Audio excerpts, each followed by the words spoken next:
Hey everybody, Ken Hendricks from Home Instead Senior Care here. Thanks so much for joining us again today. Today my guest is Ruth Dennis. She's an expert in Alzheimer's and dementia care. She works with a network of communities called Vista Living Care.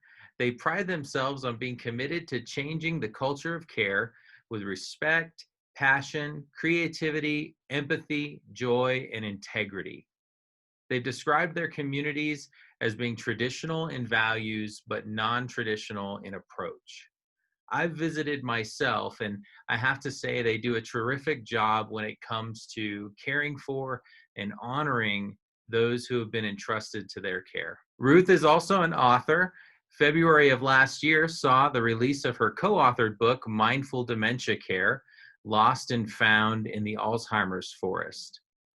I've always found Ruth to be one who emanates sincerity, love, and deep care. And I'm sure that you'll find the same in our conversation today. So without further ado, welcome, Ruth. Thank you for joining me.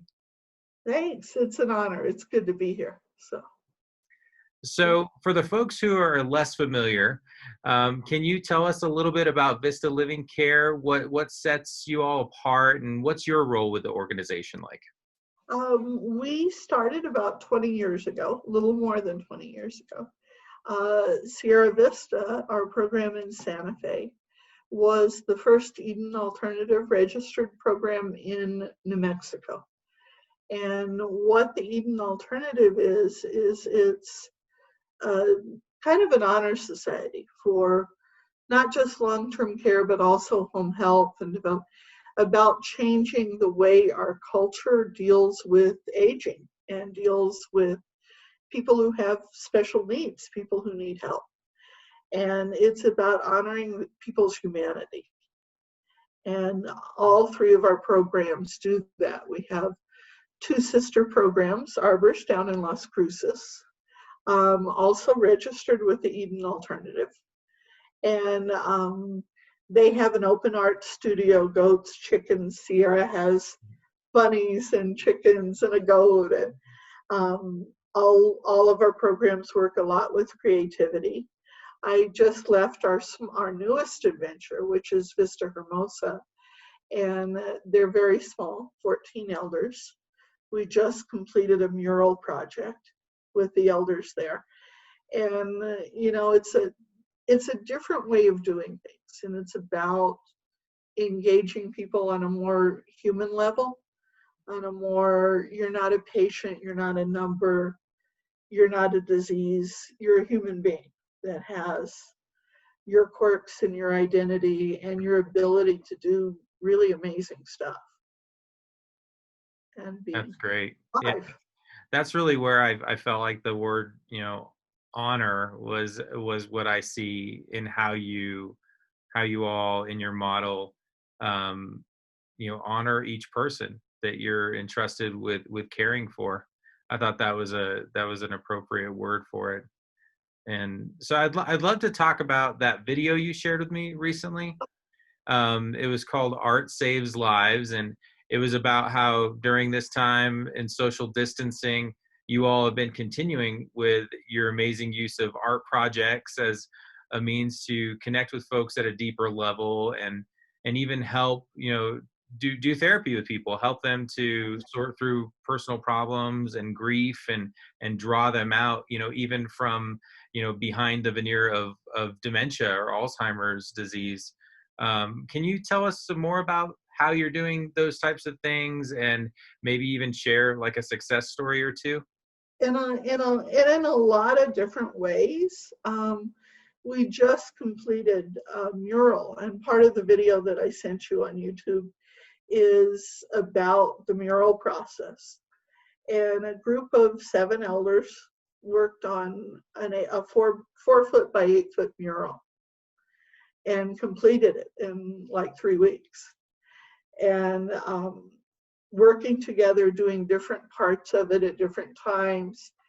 And it was really interesting to see.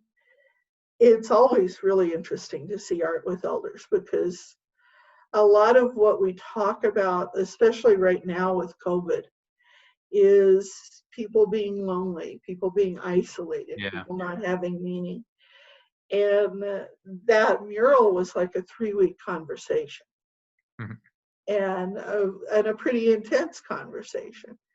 And it was also people like learning to do new skills. I worked with a lady who was 86 and a lady who was 95, and they learned how to apply gold and silver leaf, Wow. so they learned a new skill set and a new process. And we have a gentleman who wouldn't join in on the actual painting, but he wanted to make sure he was there when we were looking at it to decide if it was finished. So he wanted to give his 2 cents into what was going on with it and whether he thought it was done. Well, that's a big Uh, part of doing a painting, right? Is like recognizing when it's done. But I guess if you're not the one who's actually painting, maybe I don't yeah. know. I don't know if you're the one that gets to decide that, but Well, and he did, but fortunately, he talked other people into agreeing with him. So, but one of the other, you were asking about a success story, and it's a story that's brought up in the book. We worked with a lady who had been a corporate lawyer. She had dementia, Pick's disease to be precise, Hmm.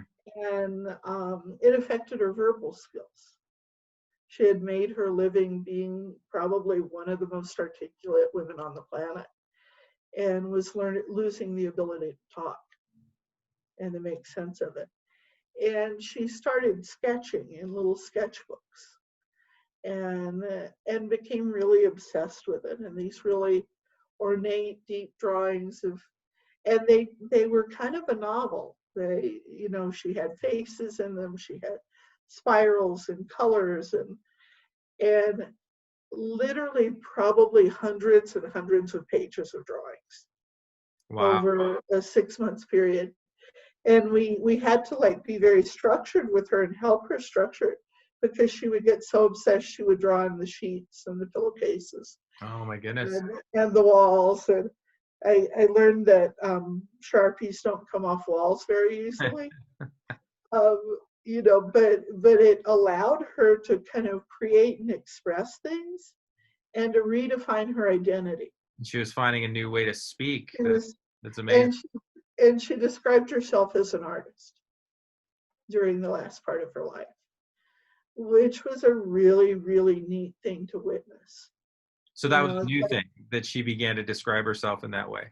Yeah, and she openly told her husband, "I'm an artist now. Wow. That's my job." And I think that was a really beautiful thing to see. I think that's Uh, important for people to hear because, you know, I think that, of course, it's worthwhile to focus on the very, very difficult and terrible aspects, involved with the diseases that cause dementia. But I think that that's a wonderful story for many reasons, but one of which I think is because it can help people to understand that there's still more to life. yeah. Well, and you and I have a mutual friend who, her way of processing what was going on in her life was to become a master potter, really to develop in a real high, deep level a serious skill and become a very serious artist. And I think, we in our culture, when we devalue people or just define them as lost in a disease, we forget how much we can learn from them. Yeah, there's so And many ways we can do that, unfortunately. But that's one of the reasons that I think that story is just it's so important. I'm glad you shared it. and the work you do with music is kind of a very similar thing. It's reconnecting people to a part of their souls. And I think that's important. I think it's, I work with another gentleman at Hermosa who's been helping the caregivers. He's kind of become the honeydew of the house, where he helps them sweep and move things, and you know, um, jokingly calling him the rent-a-husband, but it gives him a role and an identity that he feels good about. And I think that's really, really important. you know, with our elders and with the structure that we try to provide is that they have a way to contribute. The mural that we finished is hanging in the dining room at Hermosa. The artwork that the elders have done at Arbors and Sierra is hanging up. It's framed. It's properly, displayed, and it's part of their lives. I can't wait to see it when everything's more open and I can go over and check it And out. you can visit. Yeah. Yeah. Yeah.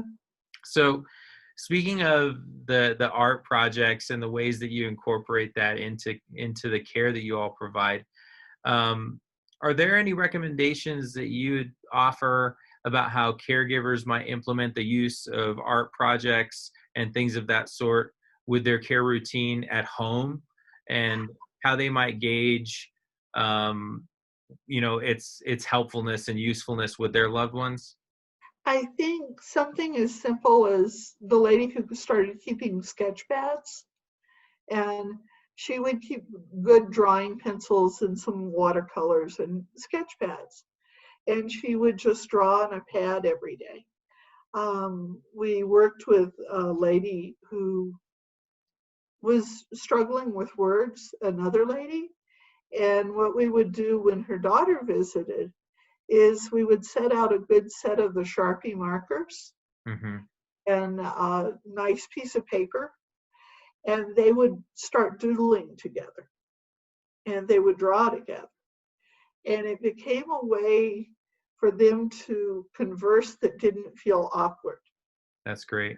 Also, a lot of things that kind of need prep work, like we recycle a lot of boards and old paintings and things like that. So you can have a project where someone's just coating it with white paint one day, and then the next day you work on it and do something different. I think also kind of redefining our definition of what art is. There's a beautiful quote by an artist that I just love, Joseph Beuys, and he says art is being alive, that everything you do that connects you to other people in the world and yourself and your God is art. That making tortillas is art. That Yeah, that's amazing. That's a great quote. and One of the things I really latched onto with what you said there is just the simplicity of recommending just get some stuff, get some art supplies and just have them at the house, and yeah, maybe even just sit down one day and start drawing yourself, yeah. doing it, and see how maybe your loved one might respond to that. Well, and it can also be a good process for my brother. One big chunk of my experience with Vista has been being a family caregiver. Morgan passed away in December, and he was an artist, and he was a painter. He was really into music, played drums, but part of the mindset that he had and the affection for it bled into the work we do at Vista.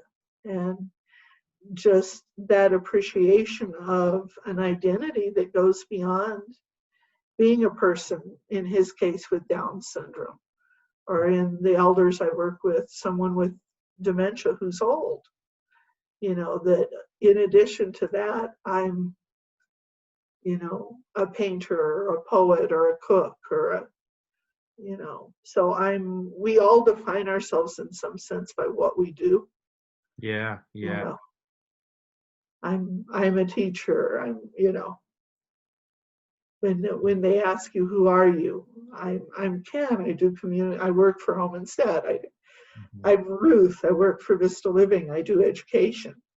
We define ourselves by what we do, and that doesn't stop when you're seriously ill. It doesn't stop when you're dying. Well, speaking of the things we do, we mentioned that you are an author as well, and we mentioned your book at the top of the show, Mindful Dementia Care. Lost and Found in the Alzheimer's Forest. So you got it there. And so who did you have in mind when you were writing this book? Who were you writing it to? We'd bounced the idea, Velma and Luke and I, of doing a book for years, probably for 10 years before we ever tried it. Just because I'd done a couple magazine articles, we'd written prefaces for other people's books. I've written, intros for Yuda's books. I've written intros for Gary Glasner's books. And we always bounced, wow, we should just do our own. We should try it. And it was written to caregivers, but also both professional and family caregivers.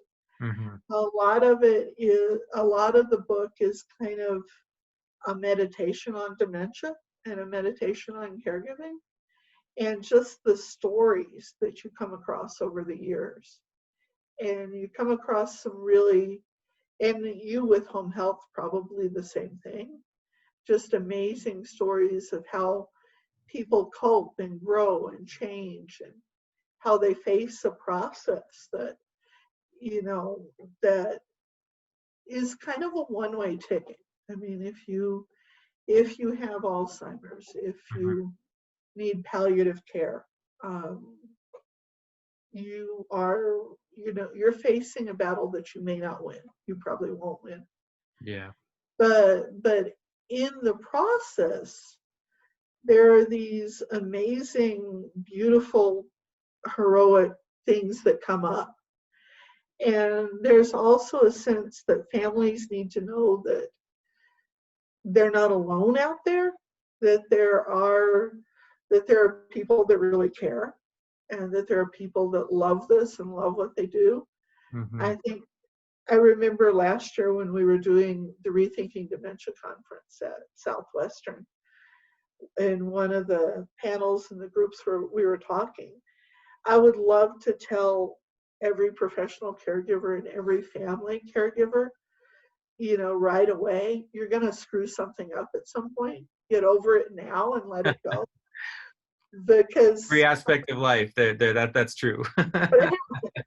and you're going to do things where you think, I should have done something different, or I was tired, or I was frustrated. And that's okay. What matters is the soul of what you do. And, it's been an honor, and I'm sure you've had this experience too, in working with families, with elders, with, our caregivers, how beautiful and how committed people are, and how much love they put into what they do. And, I think it's so easy to get lost in the negative stuff, especially right now, that we need to keep reminding ourselves that there are other ways of doing things, and that most of the people who go into this work and believe in it are really pretty amazing human beings. And most families that are facing, particularly Alzheimer's, any of the dementias, they're amazing human beings, and they're facing something in a way that's really heroic and special. And the line staff caregivers are, as you know from the work you do, they're a blessing on this earth. Absolutely. It's And a calling. That's how most of them view it, and it's seen evidently in how they do what they do and the heart that they put into it. What you said made me think a lot about how like it's very easy for us to when we're going through any difficulty in life that's for the long haul, we can get lost in the overall narrative being somehow a negative thing, and we can miss the individual victories that come within that story, like, and the amazing things that happen and how we grow. I mean, you'd be hard pressed to find any story about someone's amazing individual growth without an amazing individual trial. Yeah, So, yeah.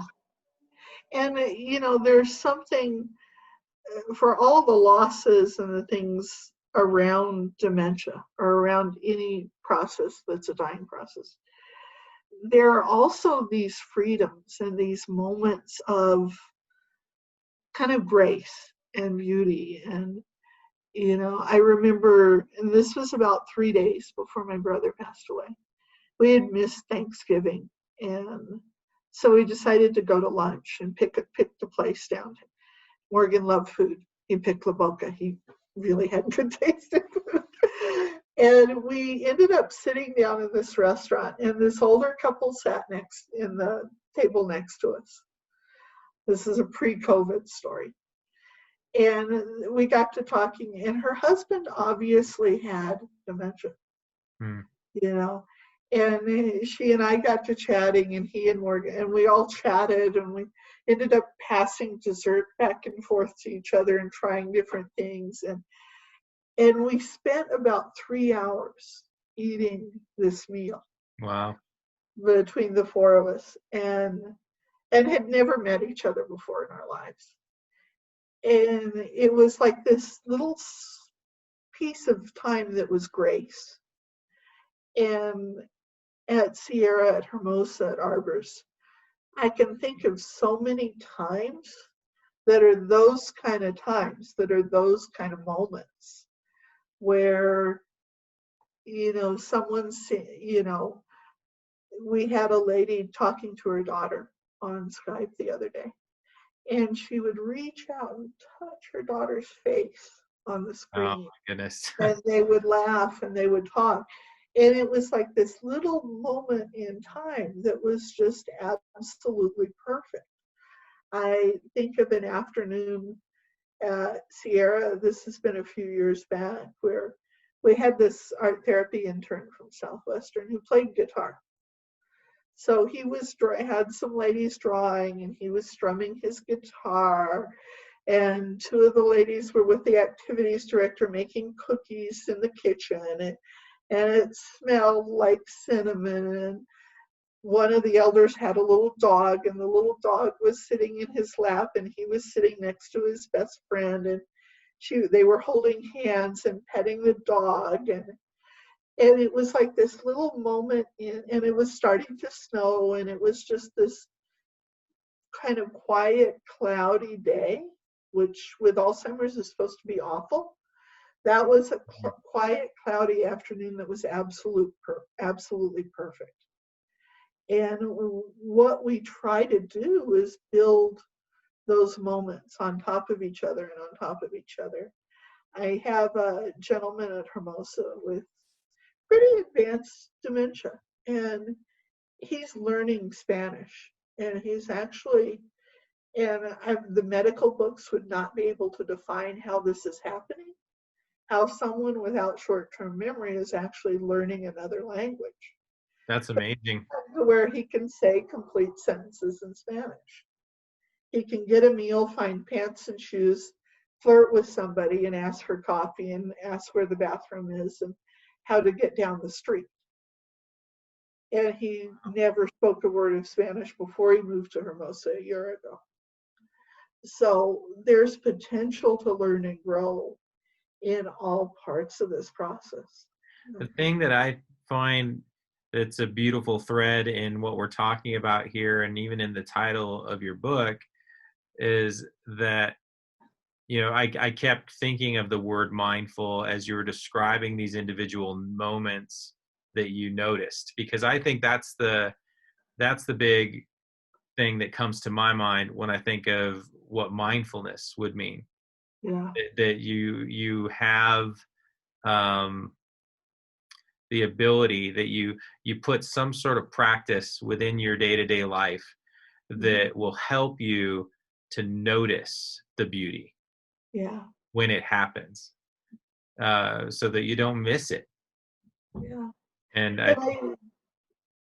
think we need to remind family caregivers of that too, that I think you can get so exhausted and so stressed out that Absolutely. you forget that you forget to see that. And, and there are these moments that are absolutely perfect. Well, thank you so much for reminding us today and for taking the time to have this conversation with me. I think we'll be able to do this many more times if you'll join me again. There's so much more to talk about. I love listening to your stories, and it's just woven within your stories are your expertise over all these years and how you've learned to see the person behind the disease um, and take great care of them. So Uh, um, thank you so and much for doing this. we love what we do. Can you tell folks how they can find out more about Vista Living Care and get in touch with you all? We do have a website, www.vistaliving.com. Check out the website. I would call, especially, if you're a family and you just need somebody to talk to about this process, call any one of the three facilities. Sierra Vista's number is 505-986-9696. Ask for Yolanda or Carol. They run the place. They were both my interns. They're awesome. I We're can working vouch for on them the as well. I love them. they're incredible. We're working on the next generation now, which is Vista Hermosa, and their number is 474-8031. As for Amanda and Yolanda, beautiful 30s, early 30s, brilliant ladies. And Liz, the nurse, our nurse at both Sierra and Hermosa. Liz and I've worked together for more than 10 years. And just ask questions and call. The number down in Las Cruces, and this one I don't have memorized, so I have to look it up, is 575-382-5200, and ask for Blanca or Monica. But if you have questions about just what you're going through, or if you're tired, call, because there'll be somebody there to help. Well, thank you so much for making yourselves available to be that resource for folks. And thank you again for joining me today. I hope you have a great evening, and we'll see you again soon. I will, and thanks for the chance to talk to you. Thanks, Ruth. Bye-bye. And thanks for playing guitar, by the way. Of course. Makes a big difference.